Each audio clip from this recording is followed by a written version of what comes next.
sanglant est élevé, l'étendard sanglant est élevé. Rendez-vous dans les campagnes, mugir ces féroces soldats. Ils viennent jusque dans nos bras, égorger nos fils et nos compagnes. Aux armes, citoyens, formez vos bataillons, marchons, marchez, qu'un sang impur abreuve nos sillons. Aux armes, citoyens, formez vos bataillons, marchons, marchons, qu'un sang impur abreuve nos sillons. Amour sacré de la patrie, conduit, soutient nos braves rangers. Liberté, liberté chérie, combats avec tes défenseurs, combat avec tes défenseurs. Sous nos drapeaux, que la victoire accourt du mâles accents, que tes ennemis expireront. Vois ton triomphe et notre gloire. Ils armes, citoyens, formez vos bataillons, marchons, marchez, qu'un sang impur abreuve nos sillons. Armes, citoyens, formez vos bataillons, marchons, marchons, qu'un sang impur abreuve nos sillons. Nous entrerons dans la carrière quand nos ennemis seront plus. Nous y trouverons leur poussière et la trace de leur vertu, et la trace de leur vertu. Bien moins jaloux de leur survivre que de partager leur cercueil. Nous aurons le sublime orgueil de les venger ou de les suivre. Aux armes, citoyens, formez vos bataillons, marchons, marchez, qu'un sang impur abreuve nos sillons. Aux armes, citoyens, formez vos bataillons, marchons, marchons, qu'un sang impur abreuve nos sillons.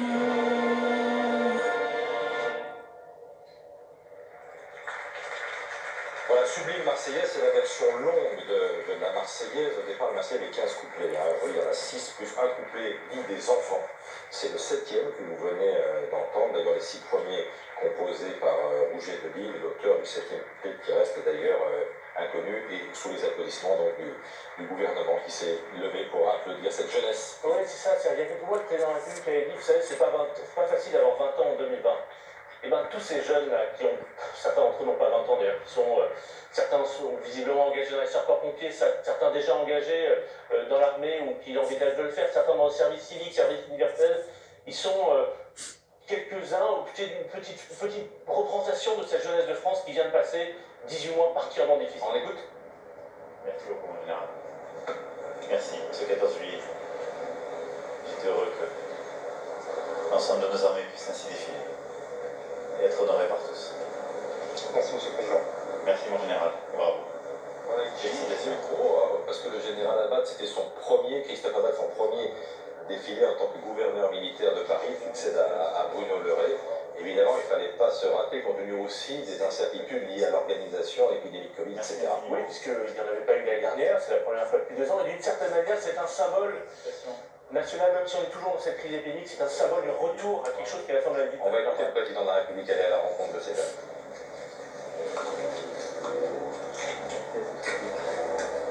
Je vois qu'on a déjà voulu saluer des jeunes sapeurs-pompiers.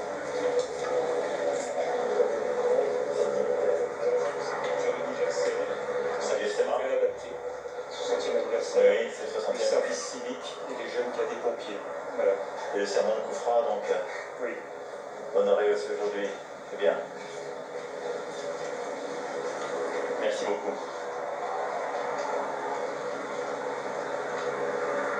Merci. Et félicitations à tous et toutes. Merci.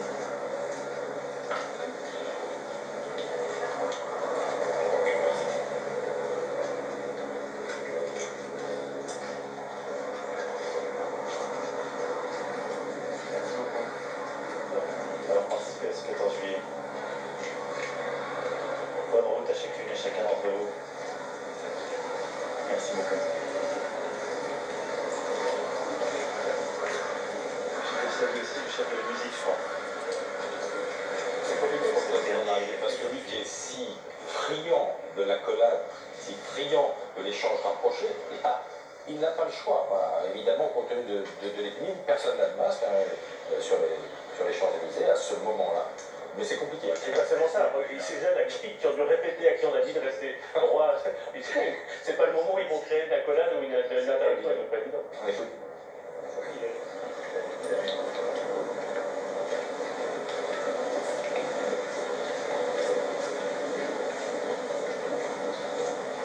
Merci beaucoup et félicitations.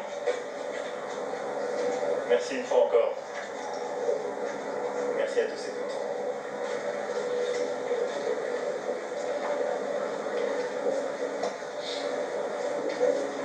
Le président a tenu à les féliciter.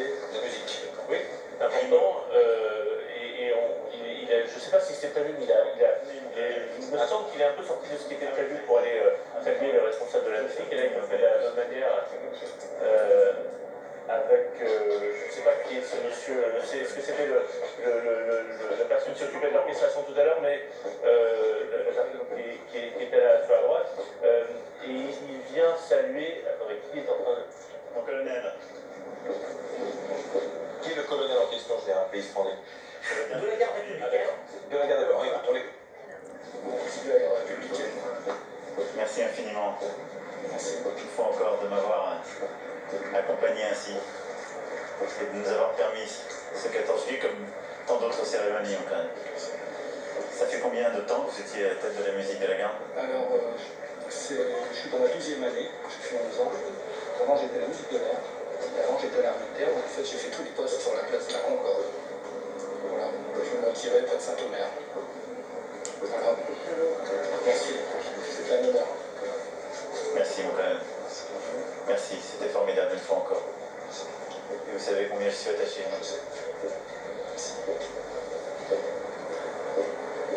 À ces regards croisés. Merci infiniment, colonel. Merci beaucoup. Il y a de la solennité, des départs, de l'émotion chez ces militaires de haut rang, vécu avec François Lecointre tout à l'heure. C'est étonnant de voir ces hommes d'expérience ne pas masquer finalement une émotion réelle. Mais on voit le sein de la République qui recherche les signes de rapprochement, de confiance vis-à-vis des militaires. On sent que c'est effectivement le dernier défilé de son quinquennat. François Lecointre, avec justement. le chef d'état-major qui va s'en aller d'ici quelques jours, et pour lequel d'ailleurs il a accordé une cérémonie très importante au PDK, puisqu'il y aura l'adieu aux armes, aux invalides. C'est un monde exact. c'est l'attachement de tous nos concitoyens. C'est très réussi. C'est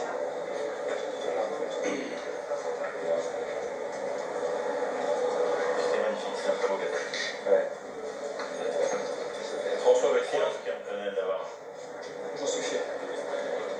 De l'armée et de la nation sur les Champs-Élysées, et en même temps une année charnière, puisque beaucoup de changements à l'état-major, le chef d'état-major s'en va, un nouveau chef d'état-major arrive, le général Thierry Burkhardt, et beaucoup de changements dans les états-majors de l'armée de terre, de l'armée de l'air, et donc une transition, et peut-être est-ce le dernier défilé du président. On écoute.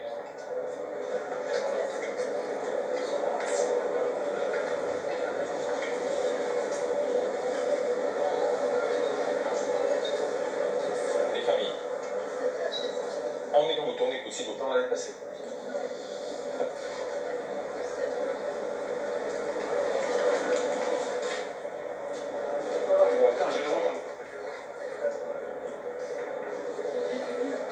On écoute ou on n'écoute pas d'ailleurs, il vaut mieux qu'on écoute ça. C'est ça, Pour dire des c'est choses le assez franchement. L'image nous suffit, voilà. L'image émouvante Tout à fait. de cette épouse et de son enfant. Voilà. C'est la tradition. Le président de la République se dirige maintenant à la tribune de Brest, qui est la tribune des blessés et des familles meurtries. Et hier, donc, au Cercle national des armées, le président de la République a annoncé qu'il y allait avoir une nouvelle catégorisation. Vous savez, il y a les morts pour la France, les morts du service. Donc il va y avoir, voilà, pour rendre hommage. Patrick Sauce est en tribune de Brest. Oui, et je suis à quelques mètres du chef de l'État qui est en train de saluer, d'échanger un moment avec les familles. Ce qui est assez émouvant aussi, c'est de voir qu'en ce moment-là, eh bien, les différents chefs d'État-major eh bien, sont en train d'aller saluer, de passer dans les rangs pour eh bien, échanger aussi avec leurs soldats. Un petit mot particulier quand même pour le général Lecointre qui, lui, eh bien, reçoit plutôt des hommages. On le voit régulièrement en fait saluer ses soldats et lever son képi en guise de salut. On voit également eh bien, le nouveau chef d'État, enfin ou le futur, je dirais, chef d'état-major de l'armée de l'air et de l'espace qui est en train de passer dans les rangs et vraiment faire un petit salut, passer du temps. Et là devant moi, Emmanuel Macron, voilà, est avec son épouse Brigitte Macron et face à eux, il y a une famille avec des adolescents et quelques gestes fraternels, vraiment de mains notamment sur les épaules des adolescents. Ils discutent. C'est à noter que, d'ailleurs, c'est situé avec la présence de Gérald Darmanin, je vois un certain nombre de policiers. Il y en a beaucoup plus que les autres années. C'est dire un petit peu le sang qui a été versé, soit victime des décès, soit, et on en parle, c'est vrai, beaucoup moins d'habitude, des blessés qui restent avec leurs blessures physiques et psychologiques pendant un certain temps, et ils sont très nombreux dans cette tribune de Brest. Et c'est donc une sorte de rituel, mais un passage obligé et assumé par le président de la République d'aller à la rencontre des familles meurtries et des soldats morts au combat. Ils sont nombreux, général Félix Pélisson. Oui, à la fois, les victimes récentes et moins récentes. tout à fait. Et d'ailleurs, il y a un très beau symbole qui est l'Institution nationale des Invalides, à deux pas d'ici, qui est le cœur des autres cérémonies militaires d'hommage. Mais c'est vrai que le président de la République et son épouse attachent un rôle très important à cette dimension humaine, parce que ce sont des familles qui sont effectivement frappées, souvent dans la jeunesse, au service de la France. Et donc, voilà, ils sont très présents. Et il y a un certain nombre d'actions qui sont faites tout au long de l'année, voilà, pour soutenir ces familles, en particulier pour les enfants, qui, pour beaucoup, ont le statut de pupille de la nation. C'est un statut qui a été créé pendant la Première Guerre mondiale et qui aujourd'hui reste, hélas, d'actualité. Bon, il y a les militaires, il y a les gendarmes sont des militaires, mais j'ajoute aussi les gendarmes et les policiers qu'il ne faut pas oublier. Policiers, pompiers, et hier, donc, le président de la République a annoncé élargir, justement, parce que vous avez des agents de la fonction publique qui peuvent être, qui ont été assassinés, et il faut pouvoir les soutenir. Soigné pour certains depuis longtemps dans l'Institution nationale des Invalides, n'est-ce pas, Général Didier? Tout à fait, et pas uniquement d'ailleurs, mais c'est les options. Et surtout, ce qui est important de signaler, c'est qu'on a parlé des tués, mais il faut parler des blessés et surtout de la reconnaissance à présent des blessés psychiques. Et ça, c'est fondamental parce que c'est quand même très libérateur pour ces gens-là qui souffraient un petit peu en silence, qui ont souffert en silence pendant longtemps, mais les armées ont fait d'énormes progrès pour désormais complètement reconnaître et prendre en compte ces gens qui souffrent vraiment. Il y a des gens qui sont traités, soignés, suivis pendant longtemps. Ah oui, ben pendant très longtemps, on arrive à équilibrer, ils ne guérissent jamais totalement. Et donc, ce qui est fondamental, c'est que désormais, ça soit parfaitement pris en compte. Et ne serait-ce que sur des symboles, par exemple, la médaille des blessés leur est décernée. Et ça peut paraître un détail, mais c'est quand même quelque chose de très important pour eux. Ulysse Gosset, j'aimerais qu'on parle de cette transition là, qui va se faire entre François Lecointre et le nouveau chef d'état-major des armées, en l'occurrence Thierry Burkhardt. 57 ans, légionnaire, originaire du territoire de Belfort, patron de l'armée de terre, où il a fait l'unanimité depuis 2 ans, Saint-Cyrien. Général extrêmement respecté. Qu'est-ce qu'on attend de lui et qu'est-ce qu'il va apporter? Alors d'abord, c'est un militaire qui est respecté, qui a servi sur tous les théâtres d'opération, en Afrique, en Europe, et qui connaît tous les rouages de l'armée. Il a même été directeur de la communication à l'état-major. Donc c'est quelqu'un qui a une vision d'ensemble des armées. Et ce qu'on attend de lui, c'est de gagner l'avenir, pour reprendre le slogan de ce défilé, c'est-à-dire préparer les armées du futur, à la fois donc dans l'espace, on l'a vu, mais également la préparer à des conflits qui pourraient éviter, évidemment, on ne le souhaite pas, mais qui pourraient se produire, des conflits dont on a parlé de haute intensité, c'est-à-dire durcir les entraînements, préparer les hommes et les matériels à des conflits qui pourraient être dangereux et qui pourraient provoquer de très nombreuses victimes. C'est ça la mission du général Burkhardt, qui prend le relais d'une armée qui aujourd'hui dispose de moyens, de matériel neuf. On a vu le budget de la défense augmenter considérablement, l'acquisition de matériel, de sous-marins nucléaires, de frégates, de ravitailleurs de l'armée de l'air, de blindés, bref, toute une série de nouveaux matériels et aussi une nouvelle dimension pour cette armée, c'est-à-dire la guerre technologique, la guerre informationnelle, pas simplement la guerre conventionnelle classique, mais également la guerre sur les réseaux d'information à laquelle il faut également se préparer. Donc c'est une vision d'ensemble très, très, très large et surtout c'est une volonté de la part de Thierry Burkhardt de renforcer les armées face à des menaces qui se précisent. Alors, on va faire une petite parenthèse parce qu'il s'est passé une scène assez incroyable hors caméra au début du défilé. Une scène suscitée, provoquée par un élève de l'école des aspirants de Colquidan. Alors, c'est pas grave, général. C'est pas grave, vous allez voir, c'est même plutôt mignon. Enfin, il a fait une demande en mariage. On la regarde l'image? La voici. Voilà, il a fait une demande en mariage. Et nous l'avons retrouvé, voilà, grâce à Roselyne Dubois. Il a fait sa demande en mariage et voici son témoignage. Félicitations Maximilien, ça fait combien de temps que vous prépariez votre coup? En vérité 2 mois. Tous vos camarades étaient au courant? Une petite partie, je voulais que ce soit un petit peu discret. Alors justement, pourquoi avoir choisi comme ça le 14 juillet devant tout le monde? C'est simple, déjà pour l'honneur de l'événement, hein, c'est la première fois que je défile avec cette tenue, mon école, le nouveau drapeau, donc c'est un événement exceptionnel. Et parce que Paris c'est ma ville, les Champs-Élysées, la ville Lumière, c'est juste extraordinaire. Votre future épouse, comment ça se fait qu'elle se trouvait elle aussi sur les champs? Je l'ai incitée à venir discrètement, voilà, elle ne se connaît pas trop, et puis la surprise a été totale.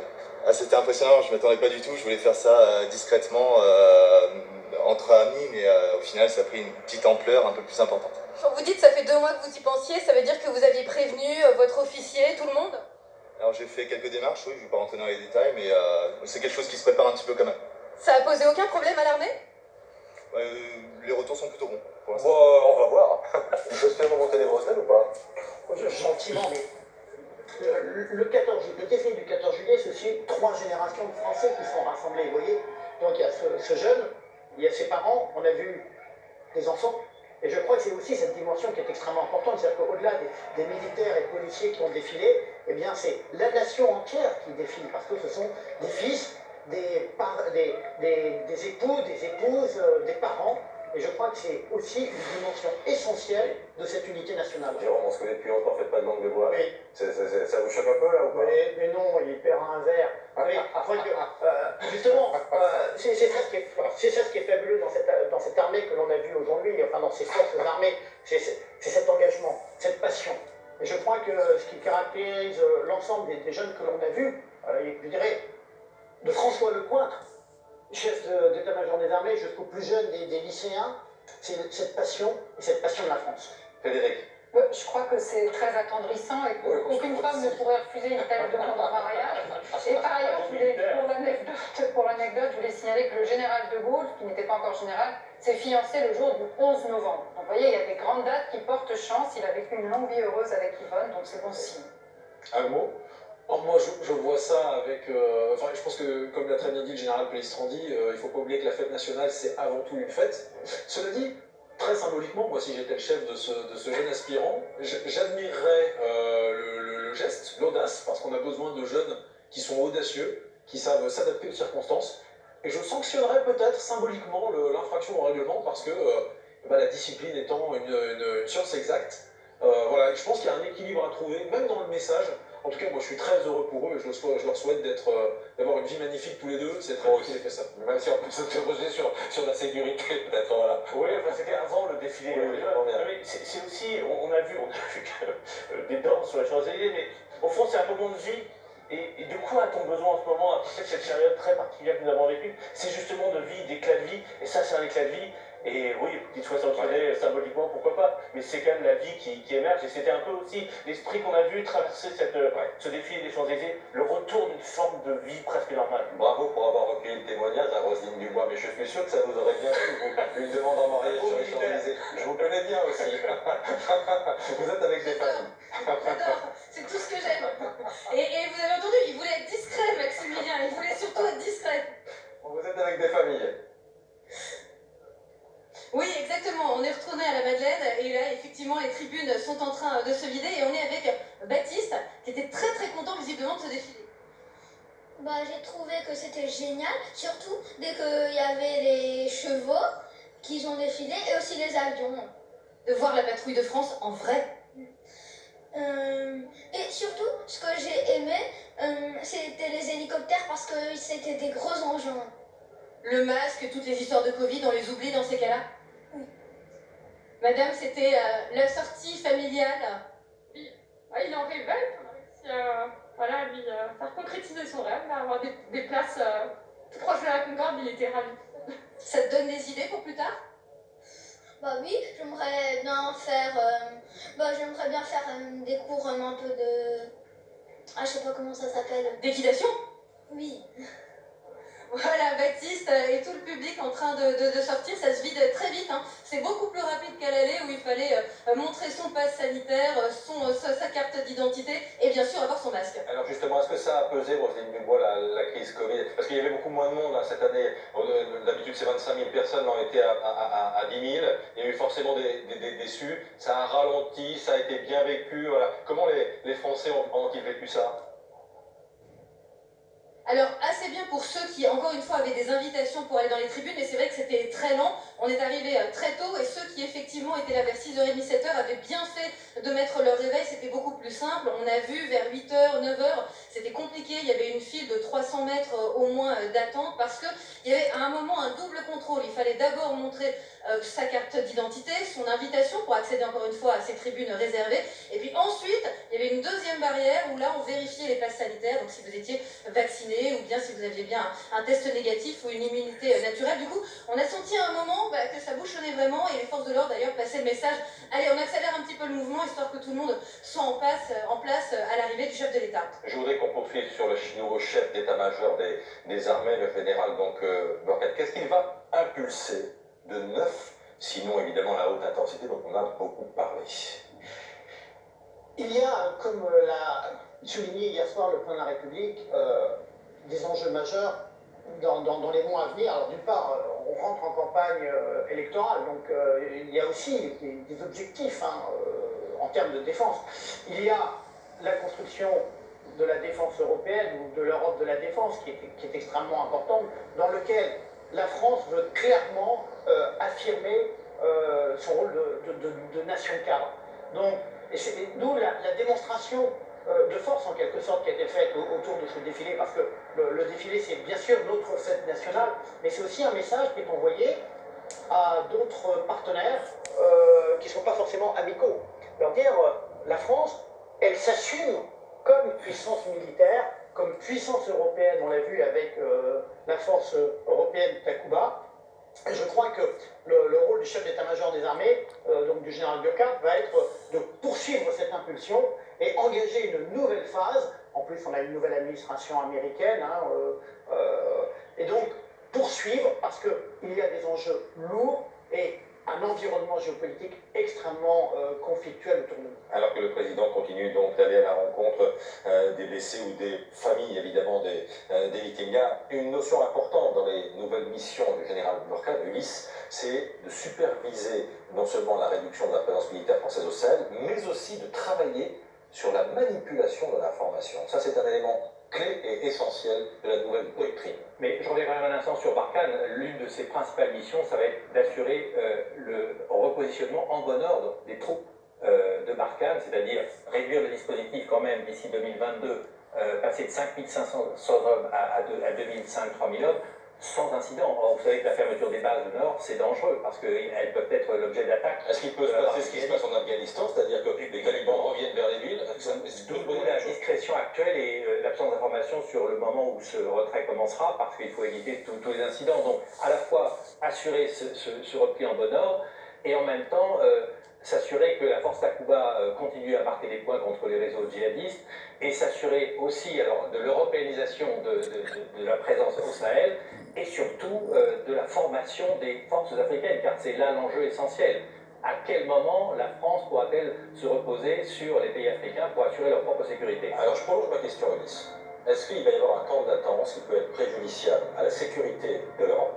Parce qu'on peut imaginer que le terrorisme va peut-être bénéficier de ce temps de latence. Alors, jusqu'à présent, il n'y a pas eu d'attentat qui ait été commis en Europe en provenance directe du Sahel. Il n'y a pas de lien effectif direct. Mais par contre, il y a une multiplication des actes terroristes dans tout le Sahel et même au sud, vers le golfe de Guinée, la Côte d'Ivoire. Et donc il y a une nécessité de penser à l'ensemble de cette zone et plus simplement au Mali. Il y a une vraie transformation des objectifs, mais qui ne met pas en cause directement